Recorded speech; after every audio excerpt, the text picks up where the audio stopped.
নমস্কার বন্ধুরা, rare view mirror চ্যানেলে আপনাদের সবাইকে স্বাগত জানাই। আমি আমার বাড়িতে আমার নিজস্ব স্টাইলে কিভাবে বাসমতি চালের ঝরঝরে মিষ্টি মিষ্টি পোলাও বানাই সেই রেসিপিটাই আপনাদের সাথে আজকে আমি শেয়ার করব। আমি আশা করব আপনাদের সবার এই মিষ্টি মিষ্টি পোলাও অবশ্যই ভালো লাগবে। আর ভালো লাগলে আপনাদেরকে আমার অনুরোধ রইল আমার পাশে থাকার। তাহলে চলুন বেশি দেরি না করে ঝটপট রেসিপিটা শুরু করা যাক। প্রথমেই আমি এখানে 100 গ্রামের থেকে একটু বেশি পরিমাণ বাসমতি চাল নিয়ে চালটাকে ভালো করে ধুয়ে ভিজিয়ে রেখে দিয়েছিলাম জলে প্রায় 20 মিনিটের মতো। অন্যদিকে আমি একটা পাত্রে কিছু কাজু, কিশমিশ, তেজপাতা, কাঁচা লঙ্কা আর গোটা গরম মশলা নিয়ে নিয়েছিলাম। অন্যদিকে ইন্ডাকশানে কড়াই বসিয়ে গরম করতে দিয়েছি। কড়াই গরম হয়ে গেছে। এবার আমি 1 টেবিল চামচ সাদা তেল আর 1 চা চামচ ঘি ব্যবহার করছি। পোলাও বানানোর সময় কিন্তু অবশ্যই সাদা তেলের সাথে ঘি দেবেন, তাহলে পোলাওয়ের স্বাদ কিন্তু আরও বেড়ে যায়। তেল আর ঘি যখন গরম হয়ে গেছে তখন আমি তাতে এক এক করে তেজপাতা, কাঁচা লঙ্কা আর গোটা গরম মশলা দিয়ে কয়েক সেকেন্ড নাড়াচাড়া করে নেব। কয়েক সেকেন্ড নাড়াচাড়া করে নেওয়ার পর আমি এখানে কাজু আর কিশমিশটাও একসাথে দিয়ে দেব। আমি যেহেতু এখানে খুব তাড়াতাড়ি রান্নাটা করছি, তাই কাজু কিশমিশ আমি আগে আর ভেজে তুলে রাখছি না। আপনারা চাইলে এই প্রসেসটা স্কিপ করে আগে কাজু আর কিশমিশটা ভেজে আলাদা করে তুলে রাখতে পারেন। কাজু আর কিশমিশটা দেওয়ার পর আমি বেশি ভাজবো না, মাত্র কয়েক সেকেন্ড নাড়াচাড়া করেই ভিজিয়ে রাখা চালটা ভালো করে জলটা ছেঁকে চালটা আমি কড়াইতে দিয়ে দিলাম। চালটা দেওয়ার পর অনবরত কিন্তু আপনাদের এখানে নাড়তে হবে। চালটা বেশ কিছুক্ষণ ধরে নাড়ার পর যখন বেশ ভালোভাবে চালটা ভাজা ভাজা হয়ে যাবে, ঠিক তারপরেই আপনারা কিন্তু অবশ্যই গরম জল ব্যবহার করবেন। যদি চাল আপনারা 2 কাপ নেন তাহলে সেক্ষেত্রে 4 কাপ থেকে একটু বেশি পরিমাণ গরম জল ব্যবহার করবেন।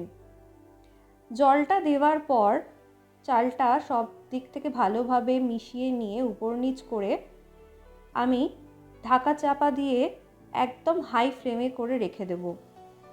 এই সময় কিন্তু অবশ্যই গ্যাসের ফ্লেমটা হাইতে রাখবেন বা ইন্ডাকশানের ফ্লেমটাও একদম হাইতে রাখবেন। না হলে কিন্তু যদি লো ফ্লেমে রাখেন তাহলে কিন্তু চালটা পুরো দলা দলা হয়ে যেতে পারে বা ঘেটে যেতে পারে। মাঝে মাঝে ঢাকা সরিয়ে ভালো করে ওপর নিচ করে দেবেন, না হলে কিন্তু সব দিক থেকে সম্পূর্ণভাবে এগুলো সেদ্ধ হবে না। আমি এখানে একটা চাল তুলে দেখে নিচ্ছি যে এটা সেদ্ধ হয়েছে কিনা। 50% মতো এখন সেদ্ধ হয়েছে।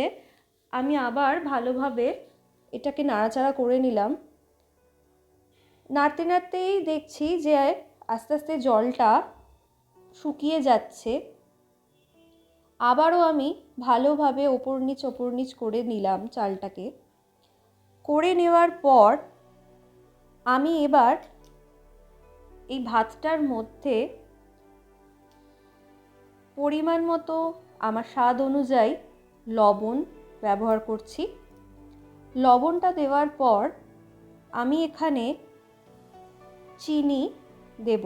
আমি এখানে 2 টেবিল চামচের থেকে একটু বেশি চিনি ব্যবহার করছি। যেহেতু এটা মিষ্টি মিষ্টি পোলাও হচ্ছে সেহেতু এখানে চিনির পরিমাণটা আমি একটু বেশি দিচ্ছি। আপনারা আপনাদের স্বাদ অনুযায়ী লবণ ও চিনির পরিমাণটা দিয়ে দেবেন। লবণ আর চিনিটা দেওয়ার পর আমি আবারও খুব ভালো করে হালকা হাতে ওপর নিচ করে মিশিয়ে নেব। এই সময় খুবই হালকা হাতে ভাতটাকে নাড়াচাড়া করবেন। হালকা হাতে যদি না নাড়ানো হয় তাহলে কিন্তু এই ভাতগুলো একদম ভেঙে যেতে পারে। দেখুন বন্ধুরা, এখানে কিন্তু আমার 90% জল কিন্তু পুরোপুরি টেনে নিয়েছে। ভালোভাবে ওপর নিচ করে চিনি আর লবণটা আমি মিশিয়ে নেব। ভালো করে নাড়াচাড়া করে মিশিয়ে নেওয়ার পর আমি এবার এটাকে ঢাকা দিয়ে রেখে দেব। এই সময় যখন আপনারা ঢাকা দেবেন তখন কিন্তু একদম ফ্লেমটা লোতে রেখে দেবেন। মিনিট 7 পরে আমি ঢাকাটা সরিয়ে দেখে নিলাম যে একদম আমার পোলাও রেডি। ভাত পুরোপুরি সেদ্ধ হয়ে গেছে। এবার আমি গ্যাস থেকে, আমার ইন্ডাকশান থেকে কড়াইটা নামিয়ে নিয়েছি আর দেখতেই পাচ্ছেন একদম ঝরঝরে বাসমতি চালের পোলাও রেডি। আমি এর আগের ভিডিওতে যে আমার ঘরোয়া স্টাইলে চিলি চিকেন বানিয়েছিলাম তার সাথে এই বাসমতি চালের মিষ্টি মিষ্টি পোলাও স্যালাড সহযোগে প্লেটিং করেছি। আপনাদের বাড়িতে কোনো অতিথি এলে আপনারাও অবশ্যই করে দেখবেন। আমি আশা করছি আপনাদের খুবই ভালো লাগবে। ভালো লাগলে কমেন্ট করে জানাবেন। খুব সহজেই তৈরি হয়ে যায় এই ঝরঝরে মিষ্টি মিষ্টি বাসমতি চালের পোলাওটি। সবাই খুবই ভালো থাকবেন, আনন্দে থাকবেন। পাশে থাকার জন্য ধন্যবাদ।